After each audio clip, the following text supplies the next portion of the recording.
In our previous lesson, we introduced you to tree data structure. We discussed tree as a logical model and talked briefly about some of the applications of tree. Now in this lesson, we will talk a little bit more about binary trees.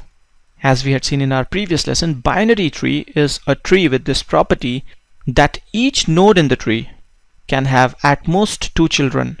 We will first talk about some general properties of binary tree, and then we can discuss some special kind of binary trees, like binary search tree, which is a really efficient structure for storing ordered data.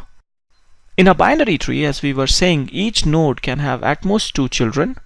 In this tree that I've drawn here, nodes have either 0 or 2 children. We could have a node with just 1 child. I have added one more node here, and now we have a node with just 1 child. Because each node in a binary tree can have at most 2 children, we call one of the children left child and another right child. For the root node, this particular node is left child and this one is right child. A node may have both left and right child, and these 4 nodes have both left and right child, or a node can have either of left and right child. This one has got a left child but has not got a right child. I'll add one more node here. Now this node has a right child but does not have a left child. In a program, we would set the reference or pointer to left child as null. So we can say that for this node, left child is null. And similarly for this node, we can say that the right child is null. For all the other nodes that do not have children, that are leaf nodes, a node with 0 child is called leaf node. For all these nodes, we can say that both left and right child are null. Based on properties, we classify binary trees into different types. I'll draw some more binary trees here. If a tree has just one node, then also it's a binary tree. This structure is also a binary tree. This is also a binary tree. Remember, the only condition is that a node cannot have more than 2 children. A binary tree is called strict binary tree or proper binary tree if each node can have either 2 or 0 children. This tree that I'm showing here is not a strict binary tree because we have 2 nodes that have 1 child. I'll get rid of 2 nodes, and now this is a strict binary tree. We call a binary tree complete binary tree if all levels except possibly the last level are completely filled and all nodes are as far left as possible. All levels except possibly the last level will anyway be filled. So the nodes at the last level, if it's not filled completely, must be as far left as possible. Right now this tree is not a complete binary tree.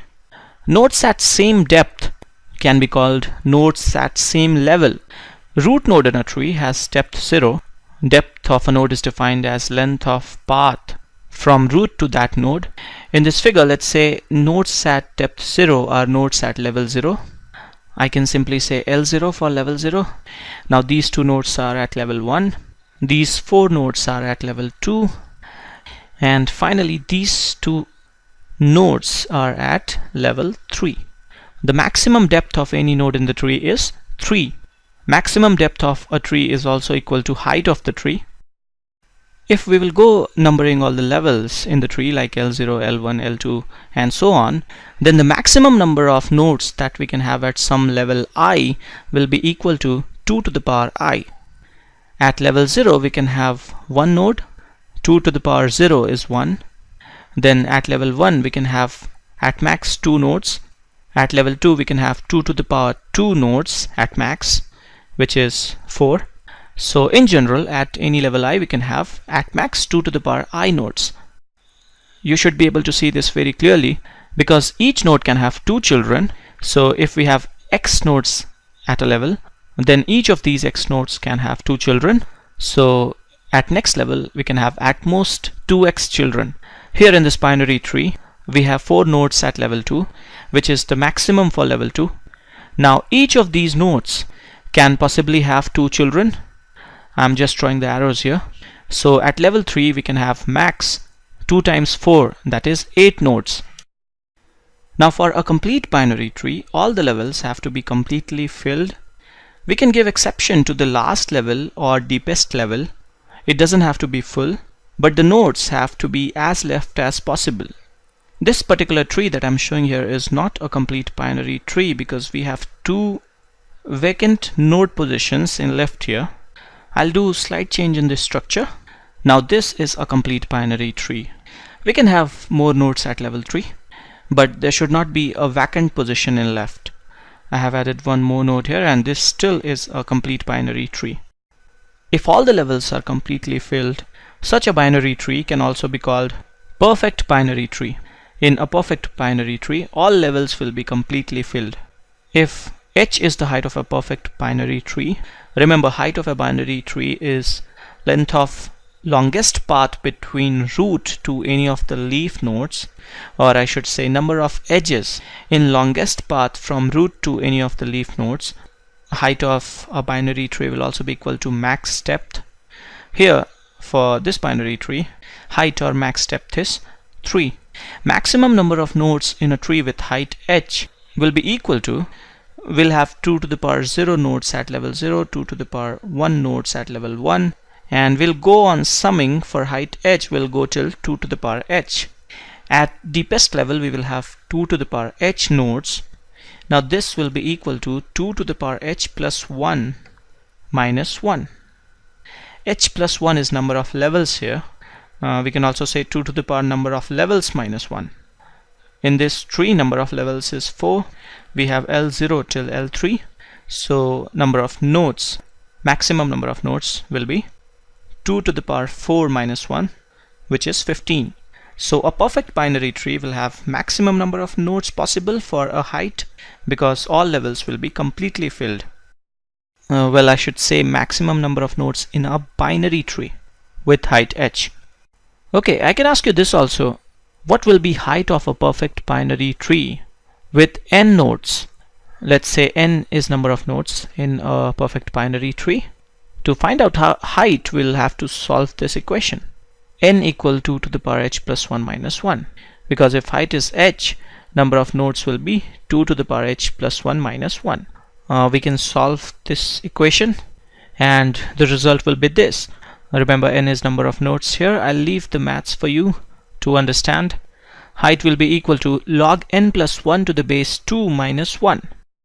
In this perfect binary tree that I'm showing here, number of nodes is 15, so n is 15.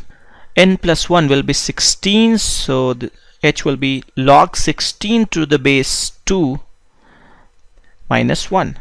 Log 16 to the base 2 will be 4. So the final value will be 4 minus 1 equal 3. In general, for a complete binary tree, we can also calculate height as floor of log n to the base 2. So we need to take integral part of log n to the base 2. Perfect binary tree is also a complete binary tree. Here n is 15. Log of 15 to base 2 is 3.906891. If we'll take the integral part, then this will be 3. I'll not go into proof of how height of complete binary tree will be log n to the base 2. We'll try to see that later. All this maths will be really helpful when we will analyze cost of various operations on binary tree. Cost of a lot of operations on tree in terms of time depends upon the height of tree. For example, in binary search tree, which is a special kind of binary tree, the cost of searching, inserting or removing an element in terms of time is proportional to the height of tree. So in such case, we would want the height of the tree to be less. Height of a tree will be less if the tree will be dense, if the tree will be close to a perfect binary tree or a complete binary tree. Minimum height of a tree with n nodes can be log n to the base 2 when the tree will be a complete binary tree.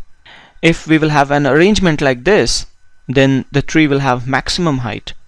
With n nodes, minimum height possible is floor of or integral part of log n to the base 2, and maximum height possible with n nodes is n minus 1 when we will have a sparse tree like this, which is as good as a linked list.